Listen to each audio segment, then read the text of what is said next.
ధనుష్ హీరోగా నటించిన రాయన్ రీసెంట్గా రిలీజ్ అయి మంచి కలెక్షన్లు సాధిస్తోంది. తాజాగా రాయన్ ఓ అరుదైన గౌరవాన్ని సొంతం చేసుకుంది.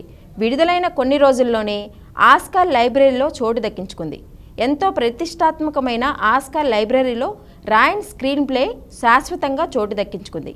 ఈ విషయాన్ని తెలియజేస్తూ నిర్మాణ సంస్థ పోస్ట్ పెట్టింది.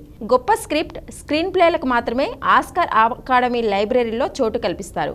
గత ఏడాది వివేక్ అగ్నిహోత్రి దర్శకత్వంలో వచ్చిన ది వ్యాక్సిన్ వార్ స్క్రిప్ట్కు కూడా ఆస్కార్ లైబ్రరీలో శాశ్వత స్థానం కల్పించారు.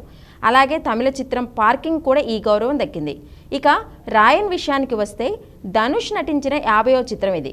ఆయన స్వీయ దర్శకత్వంలో యాక్షన్ క్రైమ్ ఫిల్మ్గా రూపొందింది. ఆయన నటనను, దర్శకత్వాన్ని పలువురు ప్రముఖులు ప్రశంసించారు.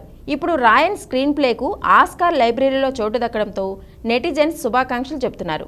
అపర్ణ బాలమురళి, సందీప్ కిషన్, తుషారా విజయన్ కీలక పాత్రలు పోషించారు. ధనుష్ కెరియర్లోనే అత్యధిక వీకెండ్ ఓపెనింగ్స్ను సాధించిన చిత్రంగా రాయన్ రికార్డు నెలకొల్పింది.